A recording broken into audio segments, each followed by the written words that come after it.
Alright, this is my most recent update on my Fluval 5-gallon Evo Nano.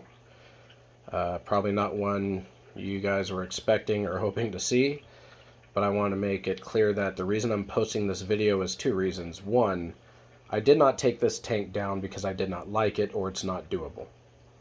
I'll go over the reasons why, as we go on in the video. And just to help people decide, once again, whether or not they want to tackle this tank specifically or not. Two, I've always had a lot of questions in regards to the protein skimmer, one of the few that actually fits in the overflow for this tank, and I'll answer those questions, where to get it and how it works. But first, let's start off. The reason I am taking this tank down just boils down to a known fact.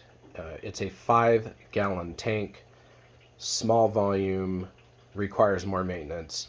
There's no way of getting around that. Originally, I was working from home. I had plenty of time to maintain 2 tanks. Fortunately, the Max Nano, two things about the Max Nano. One, it has more water volume, but two, it was just an incredibly built tank. When they say all-in-one setup, they weren't exaggerating. Very low maintenance, very easy to maintain tank. This 5-gallon Evo, even with the protein skimmer, I will tell you, you're looking at water changes even after maturation at least every 3 weeks. 2 weeks is optimal. No longer than a month you're going to run into problems, even if you're doing everything right and started out doing everything right. Any longer than that, and you're going to start noticing nuisance algae and nuisance issues. As you can see, I had a ton. I cleaned this tank out, I scraped it out, and I still have coralline everywhere.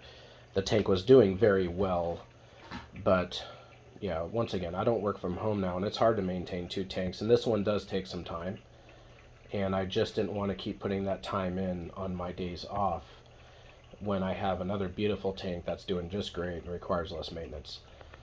But for those of you that want to do this tank and want to do this smaller, yeah, as long as you have enough time to do water changes every 2 or 3 weeks, they're very easy to do. It's a low volume tank. If you want tips or a video on how to do very quick and easy water changes, just go ahead and ask in the questions, and I will gladly post a video on how to do very simple, quick, and easy water changes for a tank like this. Outside that, here's the protein skimmer. Everyone's been wanting to know where it comes from. I have answered. This does come from AliExpress. I've seen it a few times on eBay, but AliExpress has the best prices on this protein skimmer. As you can see, it fits in here very easily, and that screw in the back keeps it straight up so that the water can come through the front. The pump is very powerful. It does pull water through the grate effectively, but also most of your filtration is going to come through the small amount of room left on the side. It has been plenty. I can tell you my water levels did not drop as a result of putting this inside. However, with that in mind, remember, you do need to keep this very clean and clear at all times, or you won't get optimal water flow. I also put a little bit of filter floss in between the space there. Not a lot, a very small amount to catch big particles. Otherwise, once again, it will clog up on you and cause issues. With that said, it's been a wonderful protein skimmer. It comes in and out very easy. It's not a tight squeeze. It fits just fine. A couple things to keep in mind. The cup, like all cups, has an emergency plug. Make sure that is facing in towards your chamber. If you face it out here, there's always the possibility if for some reason the plug comes out, or you take the plug out and not thinking about it, that water will come squirting right out the side of your tank. You do not obviously want that. So once again, make sure your cup is facing in towards the tank. The adjustment is just this black little knob right here. Very easy to use. One thing to keep in mind in terms of this is I will say that a very small turn, I mean a micro turn of that black knob greatly increases the bubbles and the overflow. So just be careful when you adjust it. micro adjustments for that. This skimmer worked great, produced skimmate right out of the box. The first day, first and second day I already had skimmate, so it's a very effective protein skimmer. Other things to consider is, remember, this is close to the outer edges of your tank. Be careful not to overdo the flow, because if you do overdo it, there is the potential that some water could escape out the sides and the back. I only had it happen once, and that's because I had it turned up way too high. Outside that, I never had an issue again. It's a wonderful protein skimmer. The top does say Bubble Magus. Whether it's a ripoff or not, I do not know. All I can tell you is you get it from AliExpress, and it is Mini Q is what it's called. Mini Q protein skimmer.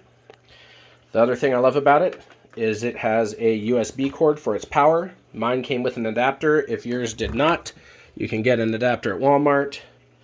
A lot of the protein skimmers I noticed that might fit in the back of this tank on eBay or AliExpress are European plugs, which obviously will not work here.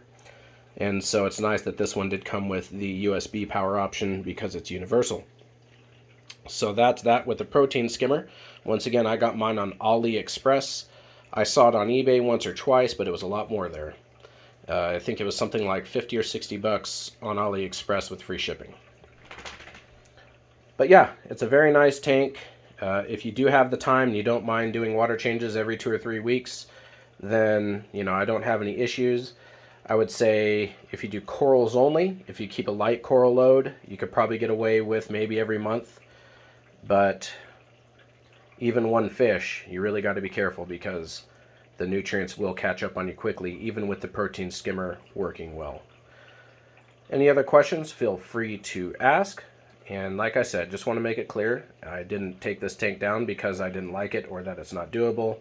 I just have 2 tanks and my Max Nano is doing wonderful. I'm about to do another update on that tank, and the maintenance on that tank is just so much easier, and I don't need 2 tanks.